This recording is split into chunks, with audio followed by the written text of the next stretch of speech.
እሺ ገላትያ ምዕራፍ 3 አንብበን እንጀምራለን። እናንተ የማታስተውሉ የገላትያ ሰዎች ሆይ ለመሆኑ ማን መተት አደረገባችሁ? ኢየሱስ ክርስቶስ እንደተሰቀለ ሆኖ በፊት ለፊታችሁ በግልጥ ተስሎ ነበር። ከእናንተ ዘንድ አንድ ነገር ብቻ ማወቅ ፈልጋለሁ። መንፈስን የተቀበላችሁት ሕግን በመጠበቅ ነው ወይስ የተሰበከላችሁን በማመን? ይህን ያህል የማታስተውሉ ናችሁን? በመንፈስ ጀምራችሁ በሥጋ ፍጹም ለመሆን ትጥራላችሁን? በእርግጥ ለከንቱ ከሆነ ይህን ያህል መከራ የተቀበላችሁት እንዲያው ነውን? እግዚአብሔር መንፈሱን የሚሰጣችሁ በእናንተም ዘንድ ታምራትን የሚሰራው ሕግን ስለጠበቃችሁ ነው ወይስ የሰማችሁትን ስላመናችሁ? እስቲ አብርሃምን አስቡ።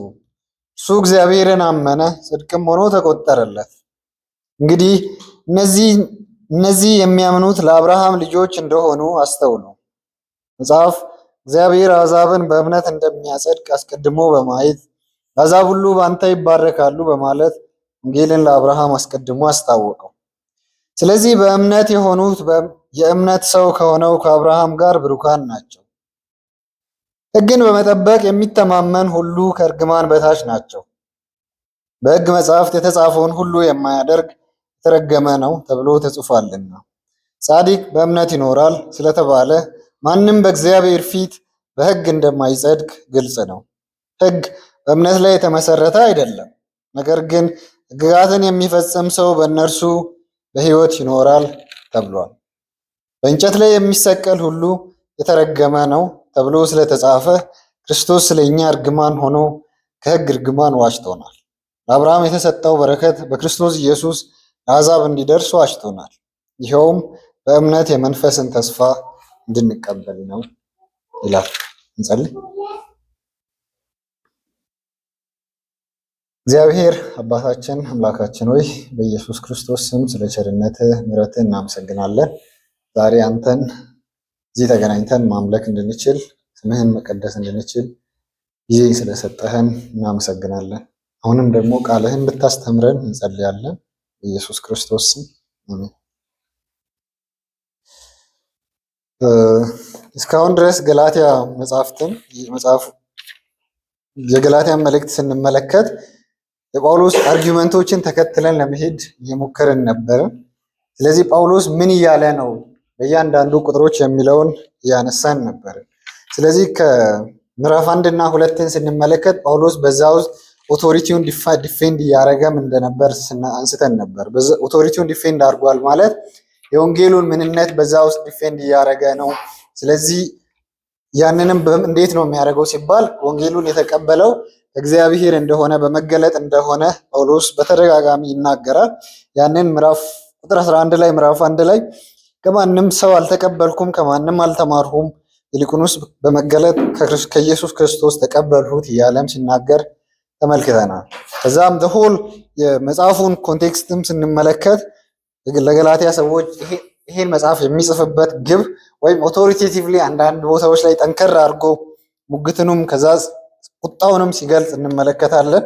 ያንን የሚያደርግበት ምክንያት የወንጌል እውነት ከእናንተ ጋር ጸንቶ እንዲኖር ነው። የወንጌል እውነት ከገላትያ አማኞች ከዛ ኦልቲሜትሊ በቤተ ክርስቲያን በክርስቶስ ኢየሱስ ራስ ሆና ከምትኖሯ ቤተ ክርስቲያን ሁሉ ጋር የወንጌል እውነት ጸንቶ እንዲኖር ጳውሎስ ይህን መልእክት ይናገራል። ስለዚህ የመልእክቱ ምንነት ምንድን ነው ስንልም ቁጥር 16 ላይ ሰው በኢየሱስ ክርስቶስ በማመን እንጂ ሕግን በመጠበቅ እንደማይጸድቅ እናውቃለን። ስለዚህ ሕግን በመጠበቅ ሳይሆን በክርስቶስ በማመን እንጸድቅ ዘንድ እኛም ደግሞ በክርስቶስ ኢየሱስ አምነናል። ስለዚህ የጳውሎስ መልእክቱ ኮንቴንት ምንድን ነው?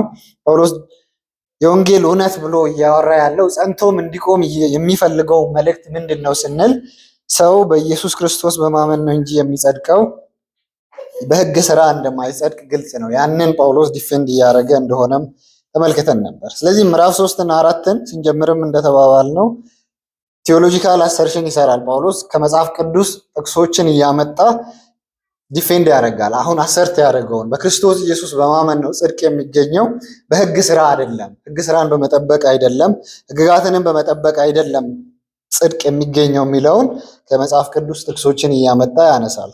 ምዕራፍ 3 ላይ ከቁጥር 1 እስከ 5 የገላትያ ሰዎች ኤክስፒሪየንስ አንስቶ መንፈስ ቅዱስን የተቀበላችሁት ሕግን ስለጠበቃችሁ ነው ወይስ ስላመናችሁ ነው በእግዚአብሔር በክርስቶስ ስራ ብሎ ይጠይቃል። ስለዚህ ቁጥር 6 ጀምሮ ምዕራፍ 4 መጨረሻ ድረስ ደግሞ የብሉይ ኪዳን ጥቅሶችን እያነሳ ሙግቶቹን ያቀርባል። ለዛ የብሉይ ኪዳን ጥቅሶችን እያነሳ ስክሪፕቸራል አርጊውመንት ያቀርባል ለማለት ቁጥር 6 እስከ ቁጥር 14 ባለው ጥቅስ ብቻ ቢያንስ 6 የብሉይ ኪዳን ጥቅሶችን ነው ጳውሎስ የሚያመጣው።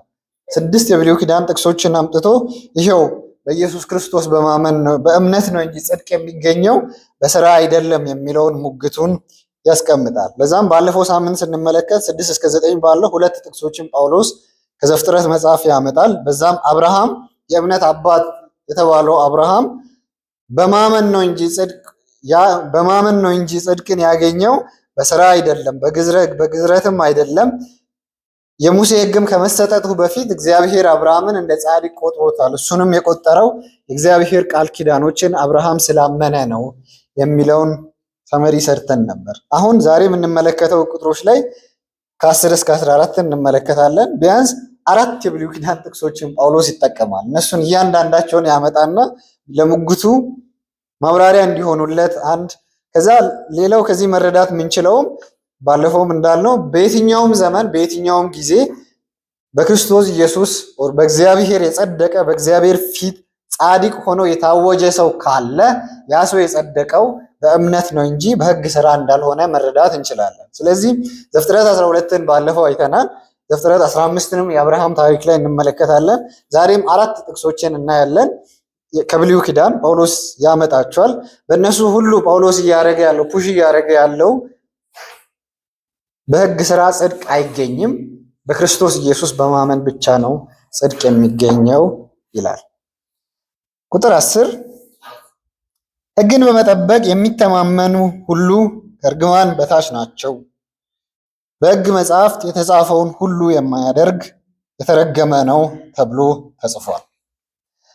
ይሄኛውን ቁጥር ለሁለት ከፍለን መመልከት እንችላለን። አንደኛው ሕግን በመጠበቅ የሚተማመን ሁሉ ከእርግማን በታች ናቸው ይላል። እሱን እንደ አንድ ስቴትመንት መመልከት እንችላለን። ከዛ ኮት የተደረገ ጥቅስ አለ።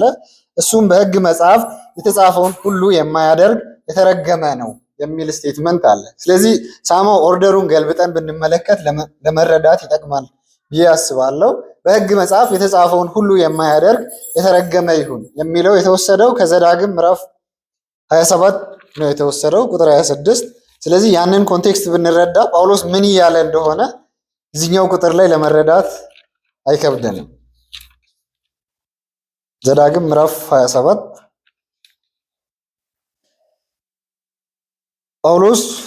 ዘዳግም ጸሐፊው ሙሴ ብዙ ሕግጋትን ለእስራኤል ይሰጣል። በጌባል ተራራ ላይ የተነገረ መርገም ይላል። ስለዚህ በዛ ውስጥ ይሄን ሕግ ማትፈጽም ከሆነ የተረገምክ ሁን እያለ ብዙ ሕግጋትን ይሰጣል። ቁጥር 16 አባቱን ወይም እናቱን የሚያቃልል የተረገመ ይሁን፣ ሕዝቡም ሁሉ አሜን ይበል። ባልንጀራውን የድንበር ድንጋይ ከቦታው የሚያንቀሳቅስ የተረገመ ይሁን፣ ሕዝቡም ሁሉ አሜን ይበል። ዓይነ ስውሩን በተሳሳተ መንገድ የሚመራ የተረገመ ይሁን፣ ሕዝቡም ሁሉ አሜን ይበል። በመጻተኛው አባት በሌለው እና በመበለቲቱ ላይ ፍትህ የሚያዛባ የተረገመ ይሁን፣ ሕዝቡም ሁሉ አሜን ይበል። ከአባቱ ሚስት ጋር የሚተኛ የተረገመ ይሁን፣ የአባቱን መኝታ ያረክሳልና፣ ሕዝቡም ሁሉ አሜን ይበል። ከማናቸውም እንስሳ ጋር የግብረ ሥጋ ግንኙነት የሚያደርግ የተረገመ ይሁን፣ ሕዝቡም ሁሉ አሜን ይበል። የአባቱ ወይም የእናቱ ልጅ ከሆነች እህቱ ጋር ግብረ ሥጋ ግንኙነት የሚፈጽም የተረገመ ይሁን፣ ሕዝቡም ሁሉ አሜን ይበል። ከአማቱ ጋር የግብረ ሥጋ ግንኙነት የሚፈጽም የተረገመ ይሁን፣ ሕዝብም ሁሉ አሜን ይበል። በድብቅ ባልንጀራውን የሚገል የተረገመ ይሁን፣ ሕዝብም ሁሉ አሜን ይበል። ንጹሑን ሰው ለመግደል ጉቦ የሚቀበል የተረገመ ይሁን፣ ሕዝቡም ሁሉ አሜን ይበል። የዚህን ሕግ ቃሎች በመፈጸም የማይጸና የተረገመ ይሁን፣ ሕዝቡም ሁሉ አሜን ይበል ይላል። ዘዳግም ላይ ሙሴ ይሄን ሕግ ሲሰጥ እግዚአብሔር ለሕዝቡም ሕጉን ሲሰጥ ብዙ ሕግጋትን በውስጡ ያስቀምጣል። እነሱን ሕግጋትን የማይፈጽም ሰው የተረገመ ይሁን የሚለውን ጀጅመንትን በዛ ውስጥ ሲያስቀምጥ እንመለከታለን። ስለዚህ በአጠቃላይ ሕጉን ከዘረዘረ በኋላ የዚህን ሕግ ቃሎች በመፈጸም የማይጸና የተረገመ ይሁን ይላል። ስለዚህ ለዛ ህዝቡ ሪስፖንድ ሲያደርግ አሜን ብሎ እንደሚያሳይ እንረዳለን። ስለዚህ ባይ ዴፊኒሽን ህግን ስንመለከት ህግ የሚያደርገው ነገር ምንድን ነው? ይህን አርግ ከዛስ ያንን ካላረግ የተረገምክ ሁን ነው። ስለዚህ ያ ዲፋይን የምናደርግበት መንገድ ነው ህግን።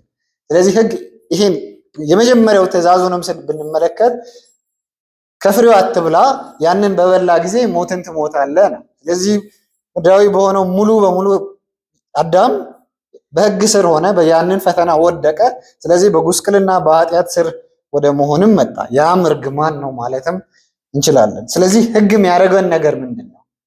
ህግንን መጠበቅ ነሰሰሪ ነው። ይህን ኮማንድ ያደርጋል። ያንን ካላደረግን ደግሞ እርግማንን ለሰው ልጅ ያውጃል።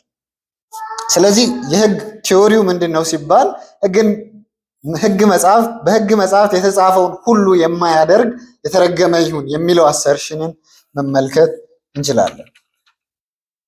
ብዙ ጥያቄዎችን እዚህ ውስጥ ማንሳት እንችላለን። አንደኛው የህጉ ፐርፌክሽንን ዲማንድ ያደርጋል ወይ ብለን መጠየቅ እንችላለን። ያንን ለምንድነው የምንጠይቀው? በህግ መጽሐፍት ላይ ያሉ እያንዳንዱ ነገሮችን የግድ ካልፈጸምኩ በእግዚአብሔር ፊት የተረገምኩ ነኝ ታዲያ የሚል ጥያቄን ለማንሳት ማለት ነው። ስለዚህ እያንዳንዱን ነገር ካልፈጸምን ህግ የሚለው ነገር የተረገማችሁ ናችሁ ይላል። ስለዚህ በህግ መጽሐፍት የተጻፉ ነገሮች ምን ምንድን ናቸው? እያንዳንዱን ነገር ኢንዴፕዝ ህግ የሚለውን ሁሉ መፈጸም ግዴታችን ነው። ያዕቆብ ምዕራፍ 2 በመጽሐፍ ባልንጀራን እንደራስህ አድርገህ ውደድ ተብሎ የተጻፈውን ክቡር ህግ ብትፈጽም መልካም እያደረጋችሁ ነው። አድሎ ብታደርግ ግን ኃጢአት መስራታችሁ ነው። በህግም ፊት እንደ ህግ ተላላፊዎች ትቆጠራላችሁ። ምክንያቱም ህግን ሁሉ የሚፈጽም ነገር ግን በአንዱ የሚሰናከል ቢኖር ሁሉን እንደተላለፈ ይቆጠራል ይላል። ስለዚህ የህግ ቲዎሪው ምንድን ነው? ህግን ሁሉ ፈጽሞ አንድ ሰው ከዛ ውስጥ አንዷን ህግ ከተሰናከለ በሁሉም እንደተሰናከለ ይቆጠራል። ስለዚህ በህግ መጽሐፍት የተጻፈውን እያንዳንዱን ነገር ሰው በዛ ህግ መኖር የሚፈልግ ሰው መፈጸም ግዴታው ነው። ስለዚህ ፐርፌክሽንን ዲማንድ ያደርጋል ህግ መጽሐፉ እንደሚለው ከሆነ። ምክንያቱም ህግን ሁሉ የሚፈጽም ነገር ግን በአንዱ የሚሰናከል ቢኖር ሁሉን እንደተላለፈ ይቆጠራል ይላል። ስለዚህ የህግ ኮንሰፕት ሙሉ በሙሉ ፐርፌክትሊ መፈጸም መቻል አለበት። ፐርፌክትሊ እያንዳንዷን መፈጸም መቻል አለበት። ከዛ ጳውሎስ ያንን ከዘዳግም ኮት ያደረግና ሁለተኛው አሰርሽን ይሰራል። በጣም ስትሮንግ የሆነ ዲዳክሽንም ይሰራል ጳውሎስ። እሱ ምንድነው? ህግን በመጠባበቅ የሚተማመኑ ሁሉ ከእርግማን በታች ናቸው ይላል። ስለዚህ መጀመሪያ በህግ መጽሐፍት የተፈጸመውን ሁሉ የማያደርግ ነው የተረገመ የሆነው። ዋሪፍ ግን የሚያደርግ ቢኖር ብሎ መሀል ላይ ያንን ዘሏል ጳውሎስ። እዚህ ጋር ግን ህግን በመጠበቅ የሚተማመን ሁሉ ከእርግማን በታች ናቸው። ህግን እንደ ኦፕሽን የያዘ ህግን በመጠበቅ ጽድቅን አገኛለሁ ብሎ ያንን ኦፕሽን የያዘ ሰው ካለ ያ ሰው የተረገመ ነው ይላል። ለምንድን ነው እነዚህ ህግን በመጠባበቅ የሚተማመን ሰው የተረገመ የሚሆነው የሚለውን ጥያቄ ማንሳት ተገቢ ነው ብዬ አስባለሁ። በህግ ለመጽደቅ፣ በህግ አማካኝነት የእግዚአብሔርን ፊት ለማግኘት፣ እግዚአብሔርን ደስ ለማሰኘት፣ በእግዚአብሔር ፊት ጻድቅ ሆኖ ለመገኘት በህግ አማካኝነት የሚጥር ያንን የሚተማመን ሰው ለምንድን ነው ለጳውሎስ የተረገመ የሆነው? ጳውሎስ ኢምፕላይድ የሆነ ፕሮፖዚሽን ካስገባን ወር ስትሮንግ የሆነ ዲዳክሽን ከዚህ መስራት ከቻለ ግልጽ የሆነ ማለት ነው። ሌሎች ክፍሎችን ኢቨን ባንሄድ ጳውሎስ አንድ ነገርን አስዩም ያደርጋል ማለት እንችላለን። በህግ መጽሐፍት የተጻፈውን ሁሉ የማያደርግ የተረገመ ነው። ያ ፕሪንሲፕሉ ነው የህግ። ቀጣዩ ስቴትመንት በጳውሎስ ማይንድ ውስጥ ብለን ማሰብ የምንችለው ያንን ማድረግ የሚችል አንድም የለም ነው። ስለዚህ ኢፍ ማንም ያንን ማድረግ የማይችል ከሆነና ግን ያንን ለማድረግ የሚጥር ከሆነ ያንን አክቹዋሊ የማያደርግ ከሆነ ያ ሰው በእርግማን ስር ነው ማለት ነው። ያንን ብዙ ክፍሎች ላይ መመልከት እንችላለን። ኮንሰፕቱ የህግ ዲማንድ ፐርፌክሽንን ነው። ኢየሱስ ክርስቶስ ማቴዎስ 5 ላይ ሲናገር እንደምታስታውሱት ፐርፌክሽንን እግዚአብሔር ዲማንድ እንደሚያደርግ እናያለን። ማቴዎስ 5:48 ወንድሞቻችሁን ብቻ እጅ የምትነሱ ከሆነ ከሌሎች በምን ትሻላላችሁ? አሕዛብስ ይህንኑ ያደርጉ የለምን? ስለዚህ የሰማይ አባታችሁ ፍጹም እንደሆነ እናንተም ፍጹማን ሁኑ። ስለዚህ ስታንዳርድ ኦፍ ሎው ሕግ የሚጠብቀው ፍጽምና ኦር ፐርፌክሽን እግዚአብሔር ፍጹም እንደሆነው እናንተም ፍጹማን ሁኑ ነው የሚለው። ሕግ የሚጠብቀው ፐርፌክሽን አንዷን ተላልፋችሁ ሌላውን ሁሉ ካረግን ያንን ሁሉ በዛ ሁሉ ኃጢአተኞች ትሆናላችሁ ነው። ስለዚህ የሰው ልጅ በእግዚአብሔር ፊት ይህንን ሕግ መፈጸም አይችልም በእግዚአብሔር ስታንዳርድ መሰረት። ስለዚህ አይዘር ወይ በእርግጥ 10 ሕግ ቢሰጥ አንዱንም አይፈጽምም፣ ግን 9ኙን ፈጽሞ አንዱን ፌል ካረገ ቶታሊ ፌል ያደርጋል ነው። ስለዚህ ፖሲብል አይደለም ነው። ይህንን እሺ ጳውሎስ ገላትያ ላይ ዝም ያለውን እኛ ዲዲውስ እያደረግን ነው እንዳንል ሮሜ መጽሐፍ ለዚህ ግልጽ የሆነ ማስረጃ ይሰጠናል። እንግዲህ ምን እንላለን? እኛ ከእነርሱ እንበልጣለንን? ከቶ አይደለም። ሮሜ ምዕራፍ 3 ቁጥር 9 አይሁድም ሆነ አሕዛብ ሁሉም ከኃጢአት በታች እንደሆኑ አስቀድመን ከሰናቸዋል። ስለዚህ ቀድሞ ጳውሎስ ያደረገው ነገር ከምዕራፍ 3 ቁጥር 9 በፊት የነበሩ ቁጥሮች ላይ አይሁድም አሕዛብን በእግዚአብሔር ፊት ኃጢአተኛ እንደሆኑ አሰርት አድርጓል። ስለዚህ ሳመሪው ይሄ ነው፣ ለሰው ልጅ ሙሉ የሚነበበው ለአሕዛብም ለአይሁድም። እንዲህ ተብሎ እንደተጻፈ ጻድቅ ማንም የለም አንድስ እንኳ፣ አስተዋይ የለም፣ እግዚአብሔርን የሚሻ አንድም የለም። ሁሉም ተሳስተዋል፣ በአንድነት የማይጠቅሙ ሆነዋል። በጎ የሚያደርግ ማንም የለም አንድም እንኳ። ጉሮሯቸው የተከፈተ መቃብር ነው፣ አንደበታቸውን ሽንገላን ያዘወትራል። በከንፈሮቻቸው የእባብ መርዝ አለ፣ በአፋቸው እርግማንንና ምሬት ሞልቶበታል። እግራቸው ደም ለማፍሰስ ፈጣን ነው፣ በመንገዳቸውም ጥፋትና ጉስቁልና ይገኛል። የሰላምንም መንገድ አያውቁም፣ በዓይናቸው ፊት እግዚአብሔር ፍርሃት የለም። ቁጥር 19 እንግዲህ አፍ ሁሉ እንዲዘጋና ዓለም በሙሉ ለእግዚአብሔር መልስ እንዲሰጥ ሕግ የሚናገረው ሁሉ ከሕግ በታች ላሉት እንደሆነ እናውቃለን። ስለዚህ የሰው ልጅ ስታተስ ምን ይመስላል? የሰው ልጅ ሕግን የመፈጸም አቅሙ ምን ይመስላል ከተባለ ማንም ያንን ሕግ መፈጸም አይችልም። ጻድቅ የለም፣ ሁሉም ተሳስተዋል፣ በአንድነት የማይጠቅሙ ሆነዋል። ምዕራፍ 3 ሮሜን በደንብ የምታውቁት ጥቅስ ነው።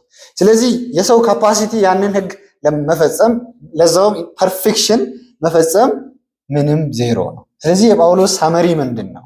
ሕግን በመጠበቅ የሚተማመን ሁሉ ከእርግማን በታች ናቸው ማለት ነው። ስለዚህ የሕግ እርግማን ቅድም ዘዳግም ላይ የዘረዘርናቸው እርግማኖች ሁሉ ሕግን በመጠበቅ የሚተማመን ሰው ላይ የሚወርዱ ናቸው። ለምን? በዛ ሕግ ማንም ሰው ሊጸድቅ አይችልም።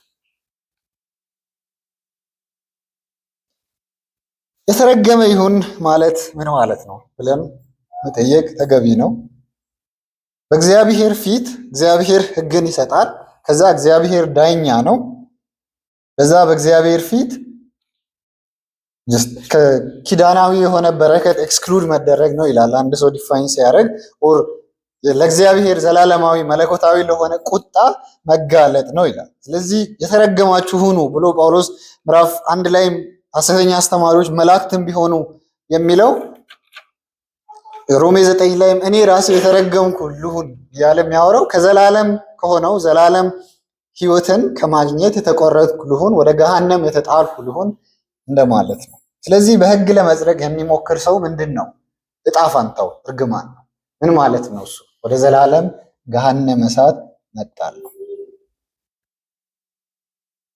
ስለዚህ የጳውሎስ አርጊውመንት ቁጥር 10 ላይ እንደዚህ ነው። በሕግ መጽሐፍት የተጻፈውን ሁሉ የማያደርግ የተረገመ ነው፣ አንደኛው አርጊውመንቱ።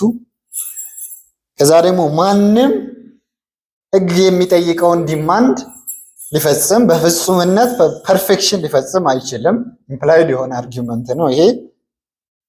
ስለዚህ በሕግ ስራ ለመጽደቅ የሚሞክር ሰው ሁሉ የተረገመ ነው። ቁጥር 10 እንደዛ ነው። ቁጥር 11 ጻድቅ በእምነት ይኖራል ስለተባለ ማንም በእግዚአብሔር ፊት በሕግ እንደማይጸድቅ ግልጽ ነው ይላል ጳውሎስ። ቁጥር 11 12 ላይ የሚያቀርበው አርጊውመንት ሕግ ኦፕሽን አይደለም ነው። በአጠቃላይ ሰማራይዝ እናድርግ ካልን ሕግ ኦፕሽን ሆኖ ሊቀርብ አይገባው ነው ጳውሎስ ፖይንቶች ጥቅሶችንም ሲያመጣ አሰርት ለማድረግ እየሞከረ ያለው ህግ ኦፕሽን አይደለም ለመጽደቅ በእግዚአብሔር ፊት ለመጽደቅ ህግን እንደ ኦፕሽን መያዝ በፍጹም የለብንም ይላል።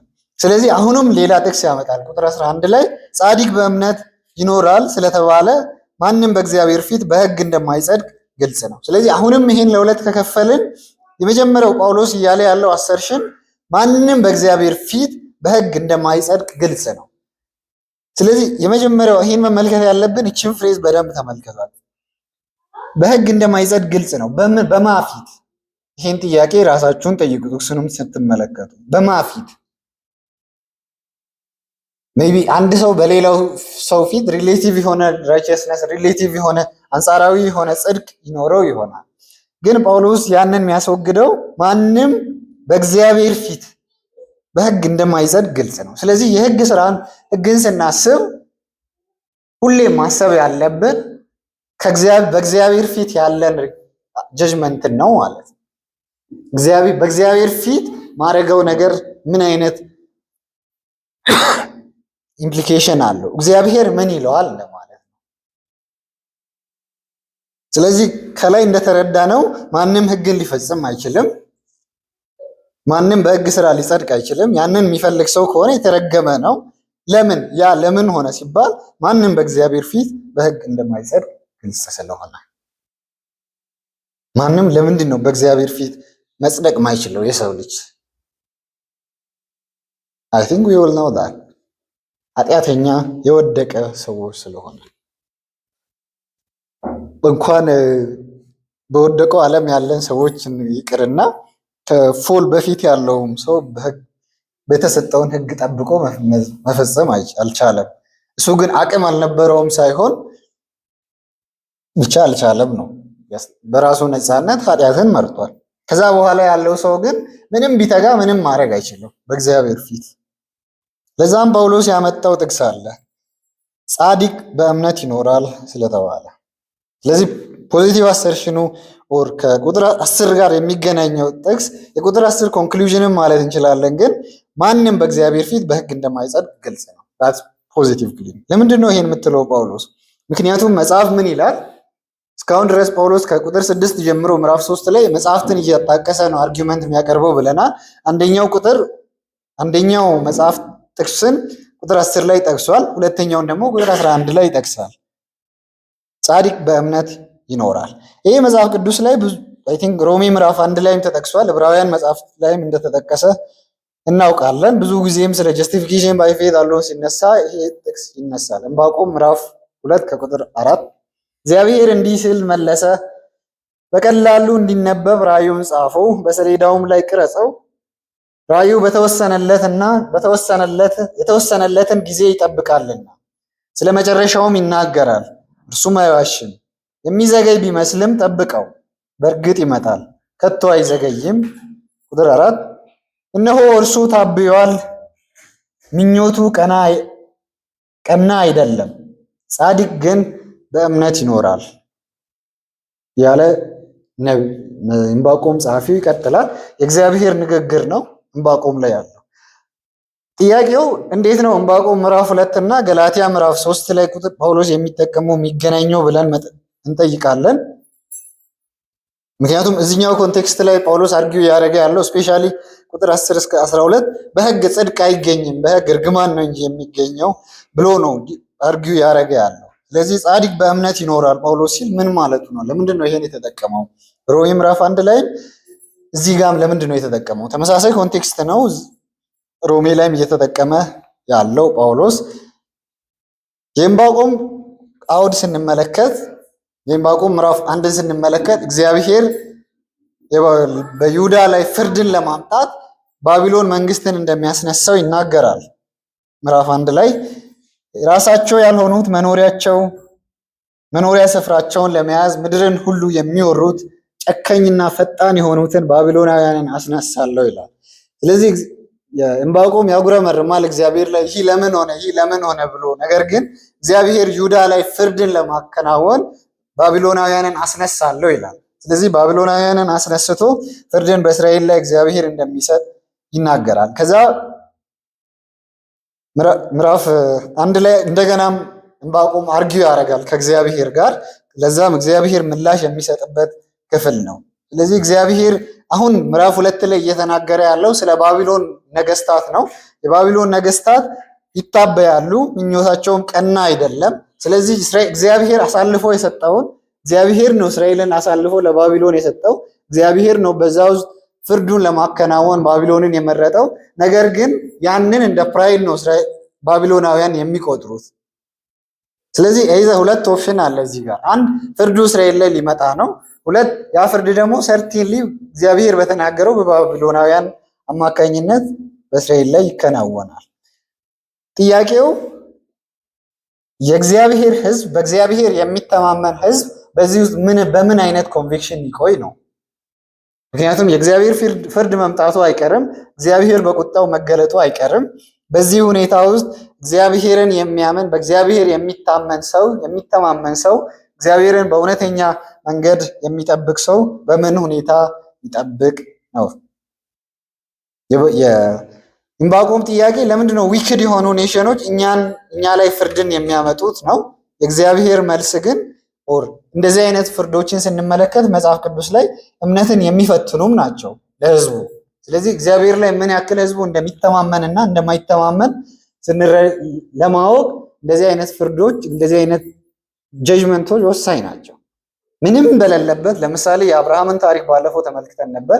አብርሃም 75 ዓመቱ ላይ ልጅ የለውም፣ ግን እግዚአብሔር ልጅ እሰጥሃለሁ ይላል።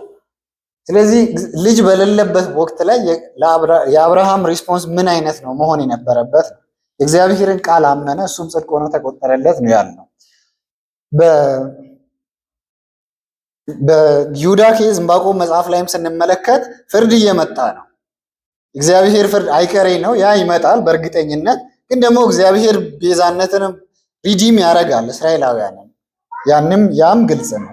ያንንም መረዳት የምንችለው ዕንባቆም መጽሐፉን ሲጨርስ ምንም እንኳ የበለስ ዛፍ ባያፈራ ከወይን ተክልም ፍሬ ባይገኝ የወይራም ዛፍ ፍሬ ባይሰጥ እርሻውም ሰብል ባይሰጥ የበጎችም ጉርኖ እንኳ ባዶውም ቢቀር ላሞችም በበረት ውስጥ ባይገኙ እኔ ግን በእግዚአብሔር ደስ ይለኛል፣ በድነቴም አምላክ ሐሴት አደርጋለሁ ይላል። ስለዚህ አርጊመንቱ ምንድን ነው? ዕንባቆምና እግዚአብሔር የነበረው እግዚአብሔር እየተናገረ ያለ ቃል አለ። ዕንባቆም ደግሞ ኢንሳም የሆነ ሰብስታንስ ይፈልጋል። አዘይንድ ግን ዕንባቆም እያለ ያለው ምንም ባይኖር እኔ ግን በእግዚአብሔር ደስ ይለኛል፣ በእርሱ እታመናለሁ፣ በእርሱ ሐሳብ እስማማለሁ ሳይሆን እሱ ያለውን አምናለሁ ነው።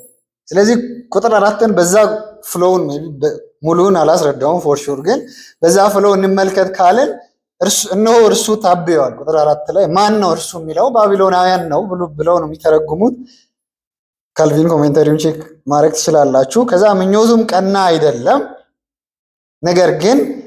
ነገር ግን ሪመናንት በእግዚአብሔር ተስፋ የሚያደርግ እግዚአብሔርን የሚተማመን ሰው በምንድን ነው የሚኖረው ሲባል ጻድቅ ግን በእምነት ይኖራል ይላል። ይህንን ከሌሎች ጥቅሶች ጋር አስተያይተን መተርጎም ካለብን ባለፈው ለምሳሌ ከአብርሃም ታሪክ ጋር ካስተያየን በእምነት ሲባል ምንን ነው ማመን ያለበት? አንድ ጻድቅ የባቢሎን ታሪኩን እየሰማ እግዚአብሔር በባቢሎን አማካኝነት ጀጅመንትን እንደሚያመጣ እየሰማ ግን ኦልቲሜትሊ እግዚአብሔር እንደሚበጅ እንደሚታደጋቸው የተማረ ሰው ምንን ይመን ሲባል የእግዚአብሔር ቃል ኪዳንን ነው አንድ ሰው ማመን ያለበት።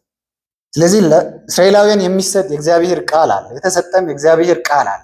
ያንን በማመን ነው መኖር የሚችለው ሰርቫይቭ ማድረግ የሚችለው። ስለዚህ ዕንባቆም ኮንቴክስት ምንድን ነው? የእግዚአብሔርን ቃል ትረስት አድርጉ። ዳት ኢዝ አይደንቲቲ። አንድ ጻድቅ ሰው በእግዚአብሔር ቃል በእግዚአብሔር ፕሮሚሶችን አምኖ ነው የሚኖረው። ስለዚህ የአንድ የጻድቅ ሰው ከለሩ ወይም ማንነቱ ምንድን ነው ካለን በእምነት ነው የሚኖረው። በማ የእግዚአብሔርን ቃሎች እግዚአብሔር የሰጣቸውን ተስፋ ቃሎችን በመታመን ዋት ጳውሎስን ስናደርግ ለምንድን ነው ያንን ኮንቴክስት የእግዚአብሔር በባቢሎን አማካኝነት እንደ ጀጅመንትን እንደሚያመጣ ሰምተናል። ከዛም ግን ሪዲም እንደሚያደርግ እናውቃለን። እግዚአብሔር እንደዛ ስለሚያደርግ ያንን ማመናችን ያንን ጻድቅ በእምነት ይኖራል ብሎ እግዚአብሔር የተናገረው አሰርሽን ምዕራፍ 3 ላይ ጳውሎስ ከሚጠቀመው አርጊመንት ጋር ምን አገናኘው ስንል በእግዚአብሔር ፊት በሕግ አይጸደቅም። ድሮም በእስራኤል ታሪክም ጻድቅ የነበሩ ሰዎች በእግዚአብሔር ፊት ጻድቅ የሆነ ሰው በምንድን ነው ጻድቅ የሆነው ሲባል በእምነት ነው። የእግዚአብሔር ቃል ኪዳንን በማመን ነው። እግዚአብሔር ላይ ኮንፊደንስ በመኖራቸው ነው እንጂ ያ እምነታቸው ጽድቅ ሆኖ ተቆጥሮላቸው ነው እንጂ ሕግ በመጠበቃቸው በፍጹም አይደለም። ስለዚህ በራሳቸው ፌስፉልነስ ታማኝነትም አይደለም። ኡልቲሜትሊ እግዚአብሔር ለአብርሃም የሰጠውን ኪዳን ለዛ ኪዳን ታማኝ ስለሆነ ነው። ያንን ትረስት በማድረግ ነው ሰዎች በእግዚአብሔር ፊት ሰርቫይቭ ያደረጉት የኖሩት። ማንም በእግዚአብሔር ፊት ጻድቅ አይደለም። ድሮም ጻድቅ የሆነ ሰው በሕግ ሳይሆን በእምነት በእግዚአብሔር ፊት ጻድቅ ሆኗል ነው። ቁጥር 12 ሕግ በእምነት ላይ የተመሰረተ አይደለም፣ ነገር ግን ሕግጋትን የሚፈጽም ሰው በእነርሱ በሕይወት ይኖራል ተብሏል። Righteousness is not by the law, for the law requires perfect obedience and human performance ይላል አንድ ሰው። ከዛ ተቃራኒው ደግሞ እምነት ምንድን ነው ሲባል ወደ እግዚአብሔር ይመለከታል። እግዚአብሔር አንድ በብሉይ ኪዳን ካየን እግዚአብሔር የገባው ቃል ኪዳን ምንድን ነው የሚለውን ነው እምነት ሰርች የሚያደርገው። ከዛም ሪሌ አርፎ የሚቀመጠውም እግዚአብሔር በሰራው ስራ ነው። የሚጠብቀውም እግዚአብሔር ምን አደረገልኝ ምን አለ የሚለው ስቴትመንት ላይ ነው። ምንድን ነው እግዚአብሔር ያለው? እግዚአብሔር ለምሳሌ 70 ዓመት ሲያልፍ እስራኤልን እንደሚያወጣ ለነቢያት ሲናገር ያቺ 70 ዓመት ካልኩሌት አድርገው እግዚአብሔር እኮ እንደዚህ ብሎን ነበር ብሎ ሰርች ያደርጋሉ ነቢያት። ስለዚህ ኦልቲሜትሊ ሰርቫይቭ ያደረጉበት ሀቅ እውነታ ምንድን ነው ሲባል እግዚአብሔር እንዲህ ብሎ ነበር እንደዚህ ያደረገልን፣ እግዚአብሔር እንዲህ ተናግሮ ነበር እንደዚህ ያደረገልን። ስለዚህ በእግዚአብሔር ቃል ላይ ነው የሚተማመኑት። አሁንስ የአዲሱ ኪዳን ሰዎች የድሮ ኪዳንም ሰዎች ይሄን እየጠበቁ ነው የኖሩት። ግን እኛስ በምን ግራውንድ ላይ ነው የምንኖረው ስንል ሕግን በመጠበቅ ሳይሆን ኢየሱስ ክርስቶስ እግዚአብሔር በኢየሱስ ክርስቶስ የሰራውን ስራ በመታመን ነው። ቁጥሩ ግን የሚናገረው ሕግ በእምነት ላይ የተመሰረተ አይደለም። ስለዚህ ፋውንዴሽን ኦፍ ሎው ምንድን ነው ሲባል በአክቲቪቲ ላይ ነው። ዱ ዚስ፣ ይህን አርግ፣ ይህን አርግ፣ ይህን አታርግ። ስለዚህ የሕግ ፋንክሽኑ እንዴት ነው? ይህን ካላረጋችሁ ቅድም ያነበብነው ክፍል ላይ ይህን ካላረጋችሁ የተረገማችሁ ናችሁ፣ ይህን ካላረጋችሁ የተረገማችሁ ናችሁ ያለም ይናገራል። ይህኛውንም ጥቅስ ጳውሎስ ዘሌዋውያን ምዕራፍ 18 ቁጥር 5 ላይ ነው የወሰደው።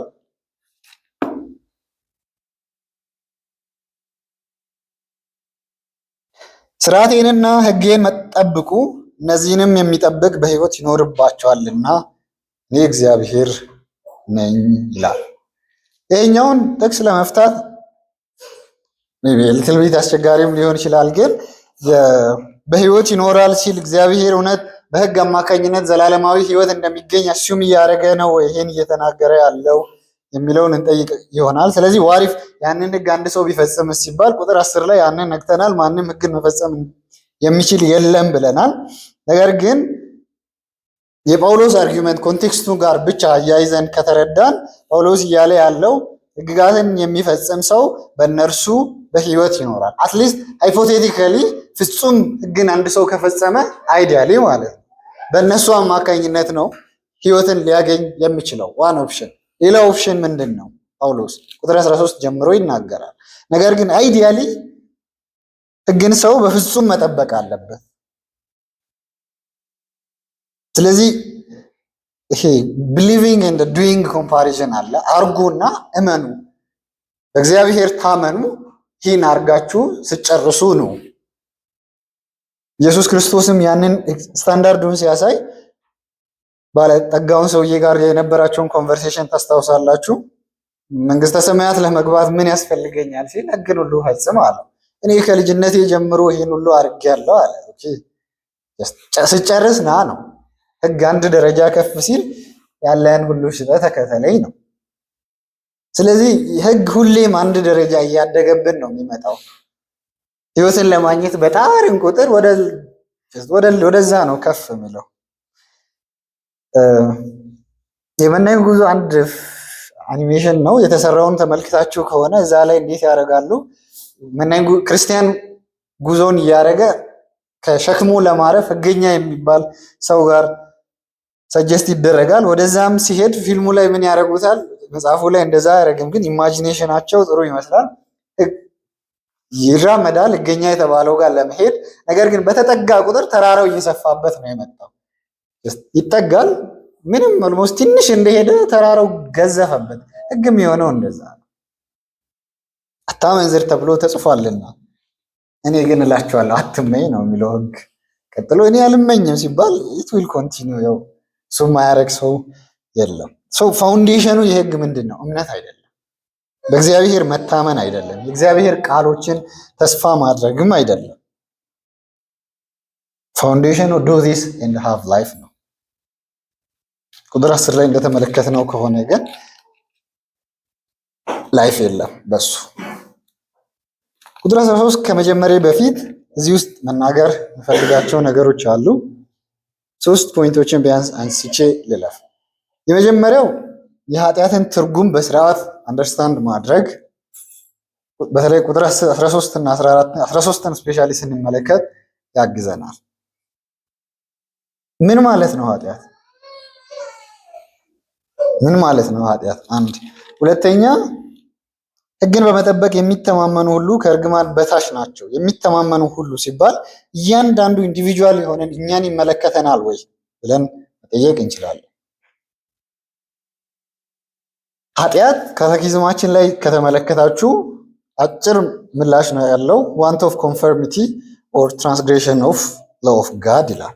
ስለዚህ የእግዚአብሔርን ህግ አለመታዘዝ ወይም መተላለፍ ነው። ስለዚህ ህግን ኤሊትል ቤት አልፈጸምኩም ስል ሌላው ዳይሜንሽን ምንድን ነው? ዲፋይን አድርገናል። ኃጢአትን ኤሊትል ቤት ሰርቻለሁ ማለት ነው። በእግዚአብሔር ፊት ደግሞ የዘላለም ሞትን ፍርድ ለማግኘት ኤሊትል ቤት የሚባል ኃጢአት የለም።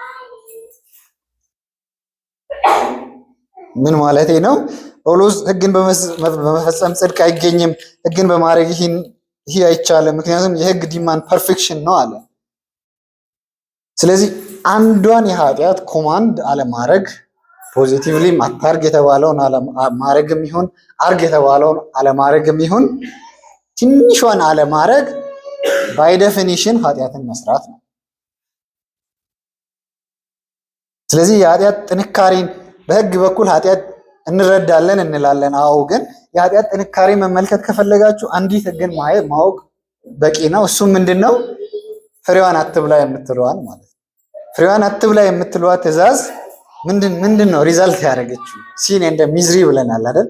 ምድር ላይ ያለ ጉስቁልናና ኃጢአት ሙሉ ያችን ፍሬ በመብላት ነው የመጣው፣ አንዷ ፍሬ። ስለዚህ ሃው ማች ህግን መተላለፍ ሲሪየስ እንደሆነና ህግን በመጠበቅ ጽድቅን ማግኘት ሪስክ መውሰድ ነው። ኦፕሽን ኢቭን ኦፕሽኑ ቢኖረን ራሱ ማለት ነው አደገኛ የሆነ ሪስክ መውሰድ ነው። ምክንያቱም አንድ ፍሬ በላ ተብሎ አስቡት ምን ያክል ኪዮስ። ፍሬ መብላት ቀላል ነው እያልኩ አይደለም፣ ግን አሁን ባለው የዓለም ኃጢአትና ያንን ኮምፔር ብናደርግ አንድ ፍሬ ተበላ ተብሎ ይሄ ሁሉ ሚስ ከተፈጠረ አሁን የሚደረገውን ህግ መተላለፍ ምን ያክል ኬዮቲክ ይሆናል። ይህን አርጊውመንት አላነሳም፣ ግን ኃጢአት ህግን መተላለፍ ኢንዲቪጁዋሊስቲክ ነው። እግዚአብሔር ዘጸአት ላይም ቅድም አባትና እናትን አክብር ከተባለ እንደ ኔሽን አይደለም የምናከብረው፣ አባትና እናትን ነው የምታከብረው። የት ሄደ? ስለዚህ እኔን ነው የሚመለከተኝ ማለት ነው ህጉ፣ የእስራኤል ህዝብን አይደለም የሚመለከተው። በዚህ ውስጥ ኒው ፐርስፔክቲቭን ነው እያወራው ያለሁት፣ ግን እንዲሁ አንደርስታንድ ለማድረግ እንድታደርጉ ህጉ ዲማንድ የሚያደርገው እያንዳንዱ ሰው በቤቱ የሚያደርገውን ነገር ነው። ዘዳግም 27 ላይ የተጠቀሱ ጥቅሶችም እያንዳንዳችን የምናደርጋቸው ነገሮች ናቸው እንጂ አባቱና እናቱን የሚያቃልል የተረገመ ይሁን። ይሄ የሆነ ልጅ የሚያደርገው ተግባር ነው አይደል? አባቱንና እናቱን ማቃለል። አይነ ስውሩን በተሳሳተ መንገድ የሚመራ የተረገመ ይሁን አይደል? አንድ አይነ ስውር እየሄደ መንገድ አሳየኝ ሲባል የተሳሳተ መንገድ የሚመራው አስ ኔሽን ሳይሆን አስ ኢንዲቪጁዋል ነው ያንን አንድ ሰው ሊያደርግ የሚችል። ነገር ግን ከርስ ሲደረግ የእስራኤል ህዝብ አስ ኔሽን ከርስ ሲደረግ እንመለከታለን። ለምሳሌ ኢያሱ ምዕራፍ 7 ላይ የአካን ኃጢአት የእስራኤል ህዝብ ጦርነት እንዲሸነፍ እንዳደረገ እንረዳለን። ስለዚህ የአካን ኃጢአት ነው እስራኤል እንዲሸነፍ ያደረገው፣ የአካን የአንድ ሰው ኃጢአት ማለት ነው። ስለዚህ ሕግ የሚመለከተን እኛን ነው፣ እኔን ነው። ኡልቲሜትሊ የክርስቶስ ማዳን የሚመለከተኝ ለኔ ነው። ቁጥር 13 ላይ እንመለከታለን። ስለዚህ ሶስት ነገሮችን ያልኩት ይሄ ነው። የኃጢአት ዴፊኒሽን የእግዚአብሔር ሕግን መተላለፍ ነው። ኃጢአት ኢንዲቪዥዋሊ የምናደርገው በእግዚአብሔር ፊት እያንዳንዳችን ቀርበን የምንሰራው ኃጢአት ነው። በብሉይ ኪዳን ስንመለከት የኢንዲቪዥዋሎች ኃጢአት ህዝቡንም ሲበክል እንመለከታለን። ስለዚህ ዋት ኢዝ ሎው ዲማንድ ኦፍ ሎው ፐርፌክሽን ፐርፔቹዋል ፐርሰናል ይላሉ ዌስትሚኒስተር ካታኪዝም ላይ ጽኑ የሆነ ፐርፌክትሊ ሙሉ ህጉን መፈጸምን ዲማንድ ያደርጋል። ያንን ካላረግን እርግማን ነው ሪዛልቱ። ስለዚህ በህግ ስር ያለ ሁሉም ሰው የተረገመ ነው ማለት ነው። the good news is here ቁጥር 13 ላይ አለ።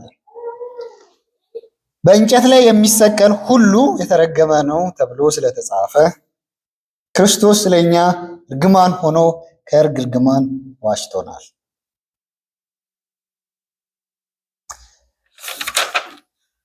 የህግ ዲማንድ ምንድን ነው? ፐርፌክሽን። እኔ ፐርፌክት ልሆን እችላለሁ ወይ? አልችልም። ስለዚህ ምን ላርግ? በህግ እርግማን ስር ነህ። how can I delivered from that? ከእግዚአብሔር እርግማን እግዚአብሔር በህጉ አማካኝነት በእኔ ህይወት ላይ ከሚመጣው እርግማን እንዴት ነው ዴሊቨር ነፃ ልወጣ የምችለው? ምክንያቱም ህግ የሚጠይቀው ፍጹም የሆነ መታዘዝን ነው። እኔ ያንን ማድረግ አልችልም። ስለዚህ ከዛ ዲዲውስ ማድረግ የምችለው በእርግማን ስር ነኝ። so how can I be free from that curse? ከዛ እንዴት ነው ነፃ ልወጣ የምችለው? አንድ ሰው እንደዚህ ይላል። ሁለት ፖይንቶችን ያነሳል። በጣም ቀላል ፖይንቶች ናቸው። አንደኛው የኃጢአትን ይቅርታ ልናገኝ የምንችለው በክርስቶስ መስቀሉ ስራ ነው። ስለዚህ ክርስቶስ ራሱ ነው ነፃ የሚያወጣን ከህግ ስራ። ከህግ ነፃ የሚያወጣን ኢየሱስ ክርስቶስ፣ ከህግ እርግማን የሚዋጀን ኢየሱስ ክርስቶስ ነው። ስለዚህ ቁጥር 13 ላይ ሁለት ጥያቄዎችን እናንሳ። አንደኛው ቁጥር 13 ላይ ሳይሆን ቁጥር 10 እስከ 12 ፋክት ከሆነ ማለትም በህግ ስር የሚገኝ ሁሉ የተረገመ ከሆነ አንደኛው ጥያቄ ይሄ ነው። 10 11 12 if that is real how can I be delivered from that? እንዴት ነው ከዛ ነፃ መውጣት የምችለው የሚል ጥያቄ አለ። በክርስቶስ ብለን መለሰን። ኦኬ። ሁለተኛው ጥያቄ how Christ redeem his people from curse of that? እንዴት ነው ክርስቶስ ያንን ሰው ሪዲም የሚያደርገው? መልሱ ደግሞ ክርስቶስ እርግማን ሆኖ ከህግ እርግማን ዋጅቶናል ይላል። ስለዚህ ሜካኒዝሙ ምንድነው ሲባል ኢየሱስ ክርስቶስ ስለኛ ሲል እርግማን ሆኗል። በዛ ሁለት ነገሮችን እናንሳ። አንደኛው በህግ ፊት እርግማን እንድንሆን የሚያደርገው የእግዚአብሔር ጀጅመንት ነው አይደል? ስለዚህ ምክንያቱም ኃጢአትን ዲፋይን ስናደርግ የእግዚአብሔርን ህግ መተላለፍ ነው ብለናል። ስለዚህ የእግዚአብሔር ህግ መተላለፍ በእግዚአብሔር ፊት ነው ጀጅመንታችን። ቅድምም ማንም ጻድቅ የለም ሲል በምን ስታንዳርድ ሲባል በእግዚአብሔር ፊት ጻድቅ የለም ነው ያለ ያለው። ስለዚህ የተረገማችሁ ናችሁ ብሎ አዘይን ጀጅመንትን በእኛ ህይወት ላይ አናውንስ ሊያደርግ ያለው ሰይጣን አይደለም። በሰይጣንማ ጸድቀናል ነው፣ ከሱ ጋር አንድ ጀማ ሆነን ኮት አድርጉልኝ። ስለዚህ በእግዚአብሔር ፊት የተረገመ ነው ሊባል ነው ማለት ነው። በህግ ስር ከሆነን እግዚአብሔር ነው የተረገማችሁ ናችሁ ብሎ ጀጅመንት በእኛ ላይ አናውንስ ሊያደርግ ያለው። ስለዚህ ዋራፐን ኦብጀክቲቭሊ ምንድን ነው የተፈጠረው? ከዚህ ሪዲም ለመዋጀት ምንድን ነው የሚያስፈልገን? ከዚህ ህግ እርግማን በእግዚአብሔር ፊት በህግ ተፈተነን እርጉም ከመባል ምንድን ነው ከዛ ሊያድነን የሚችለው? ክርስቶስ እርጉም ሆኗል። ፋክት ስቴትመንት፣ ክርስቶስ እርግማን ሆኗል።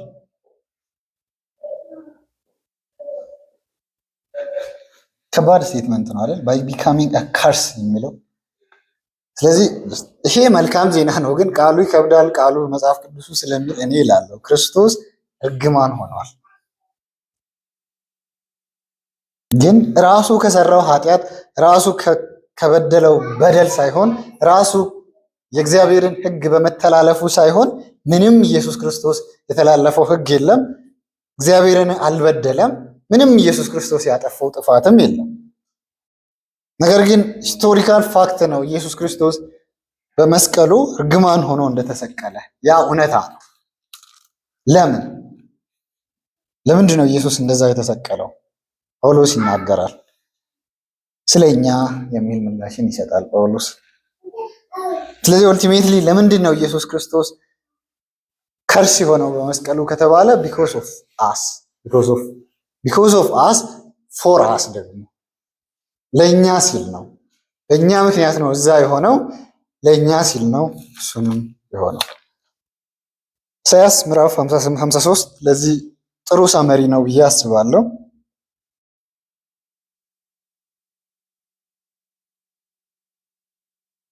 ኢሳይያስ ምዕራፍ 53 የሰማነውን ነገር ማን አመነ?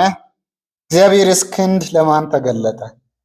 በፊቱ እንደ ቡቃያ ከደረቅም መሬት እንደወጣ ስር በቀለ። የሚስብ ውበት ወይም ግርማ የለውም፣ እንወደውም የሚያደርግ መልክ አልነበረውም።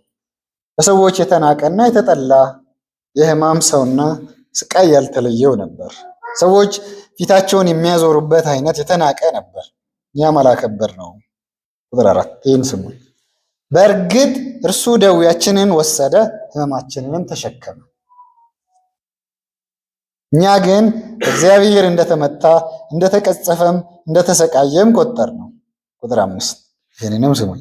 ነገር ግን እርሱ ስለ መተላለፋችን ተወጋ፣ ስለ በደላችንም ደቀቀ። በእርሱ ላይ የወደቀው ቅጣት ለእኛ ሰላም አመጣልን ይላል። ስለዚህ ኢየሱስ ክርስቶስ ለምንድን ነው እርግማን የሆነው? ደዌያችንን ወሰደ፣ ሕመማችንም ተሸከመ።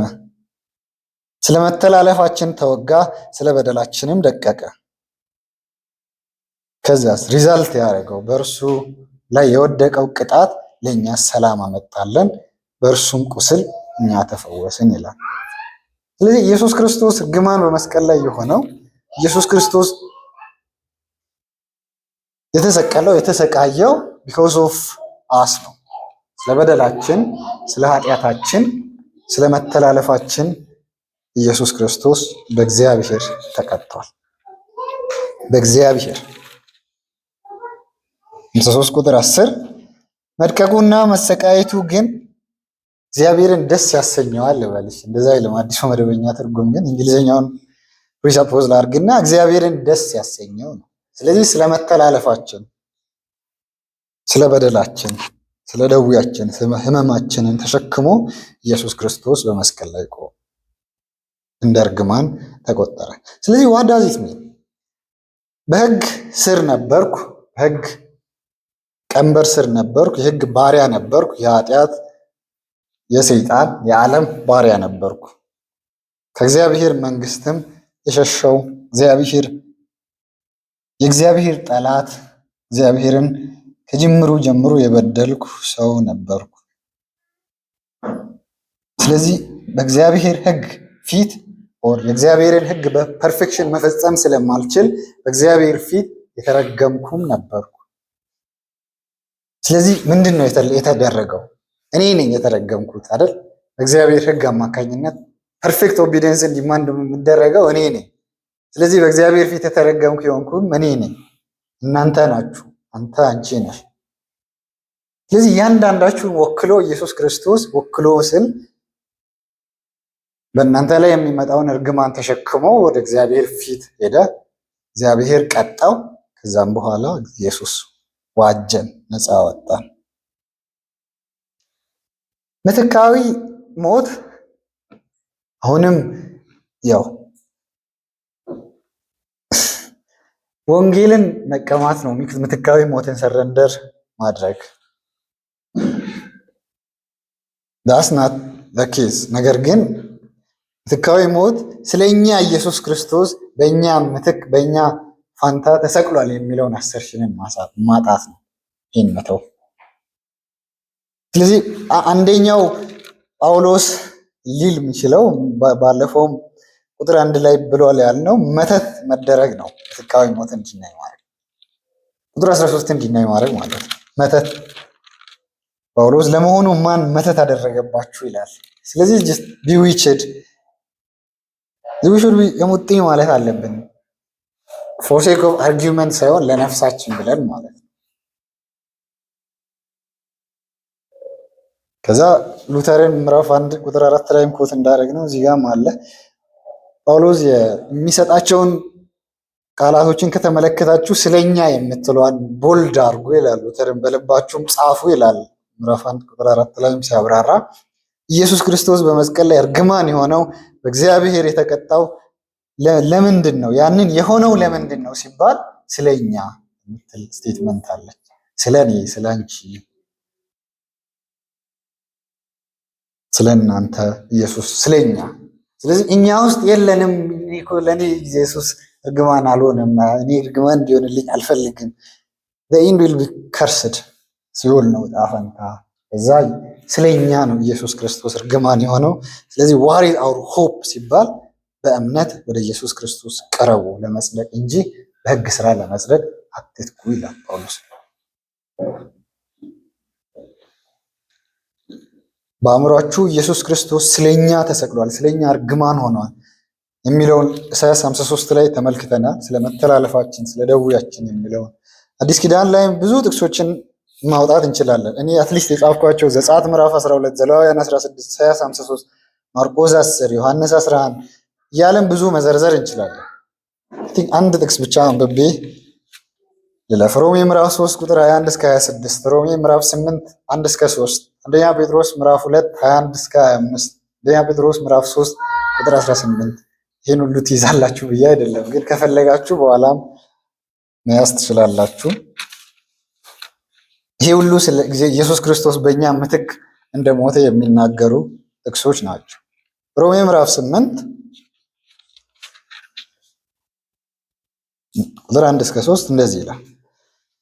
ስለዚህ በክርስቶስ ኢየሱስ ያሉት አሁን ኩነኔ የለባቸውም፣ ምክንያቱም የሕይወት መንፈስ ሕግ በክርስቶስ ኢየሱስ ከኃጢአትና ከሞት ሕግ ነፃ አውጥቷቸዋል።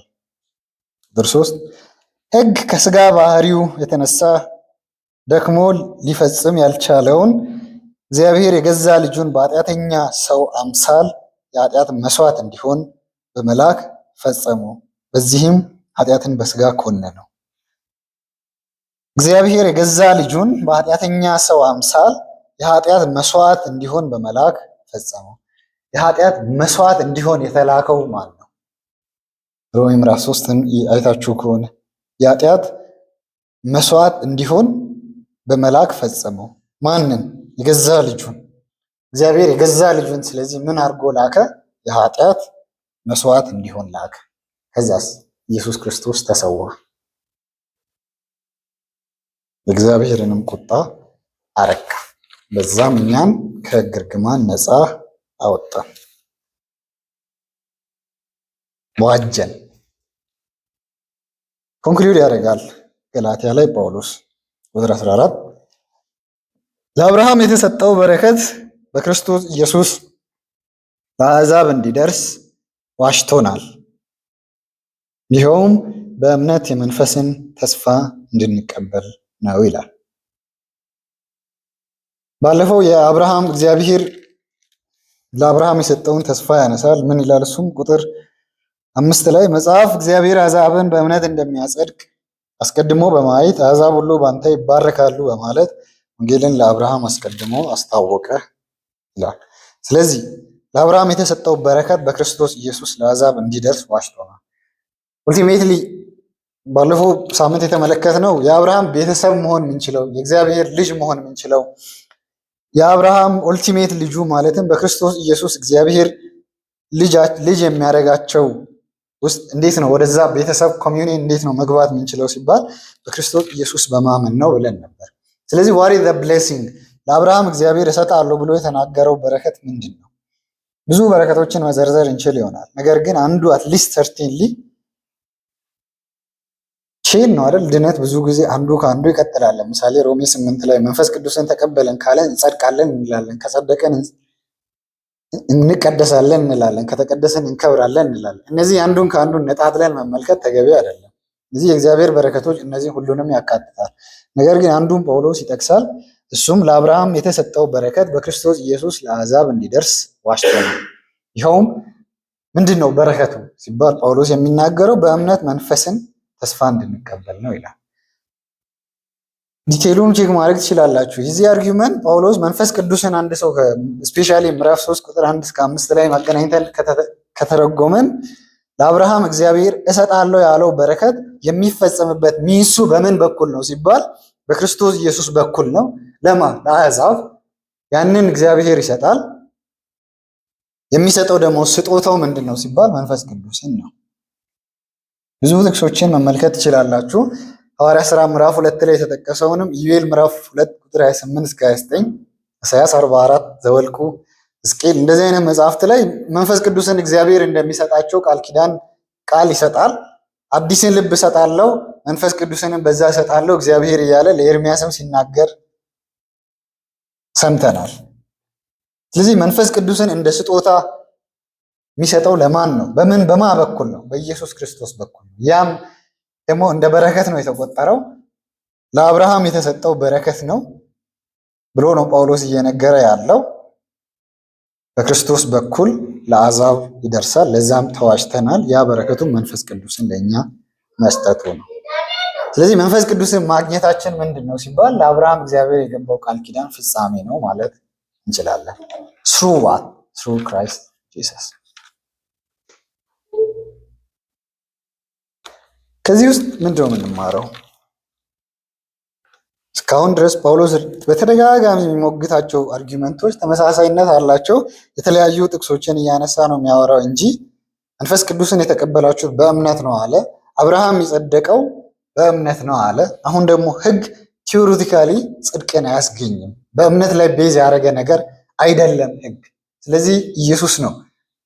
ኢየሱስን በማመን ነው እንጂ ጽድቅ እምነት ነው እንጂ ደህና የሆነው በክርስቶስ ኢየሱስ በማመን ላይ ያለው ሕግን መጠበቅ በምንም አግባብ ጽድቅን አያስገኝልንም ይላል ቁጥር 10 እስከ 12 ባለው ሙግት። ስለዚህ ሕግን በመጠበቅ ለመዳን መታገል መረገም ነው። ዋት ኢዝ አወር ኦፕሽን ዘን? ሉክ የሚለው ነው። ወደ መስቀሉ ተመልከቱ የሚል ነው። መስቀሉ ላይ ደግሞ የሆነው ታሪክ ምንድን ነው ሲባል አንዲት ቃልን አትሊስት አስታውሱ። ስለኛ ኢየሱስ ክርስቶስ እርግማን ሆነዋል። ከዛስ ከሕግ እርግማን ዋጀን። ስለዚህ የመጀመሪያው ምንድን ነው የምንማረው?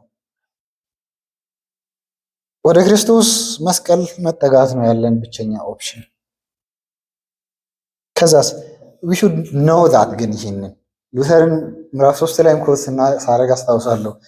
ወርዝ አደርጋለሁ ወይ የሚል ጥያቄ እንዳይፈጠርባችሁ ማለት ነው። ሌላኛው ሉተር እዛ ጋር የሚያነሳው ስለኛ የተባለው እኛ ውስጥ እኔ ያለው ወይ የሚል ጥያቄ ሰው ያነሳል። ስለኛ እርግማን ሆኖ ከሕግ እርግማን ዋጀን ይላል ቃሉ። ስለኛ ውስጥ እኔ ያለው ፐርሰናሊ ዱ አይ ቢዘር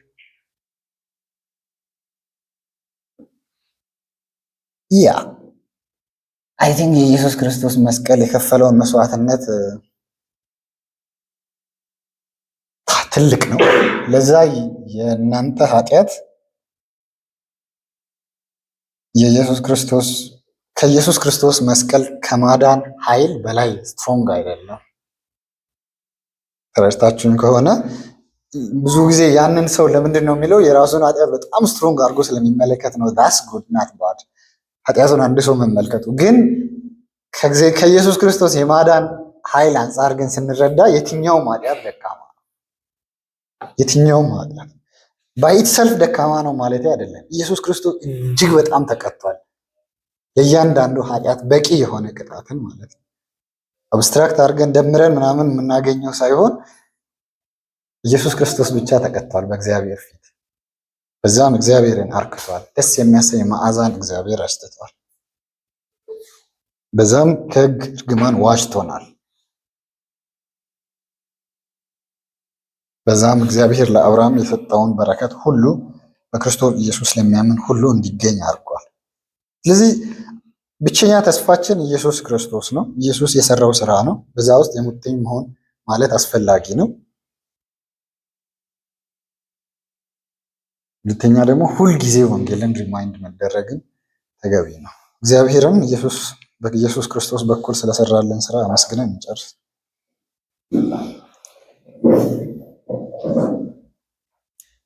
እግዚአብሔር አምላካችን አባታችን ሆይ በልጅ በኢየሱስ ክርስቶስ በኩል ስለሰራህልን ስራ እናመሰግናለን። እኛን ኃጢአተኞችን ከሕግ እርግማን ስለዋጀህ እና ነፃ ልጆች ስላረከን እናመሰግናለን።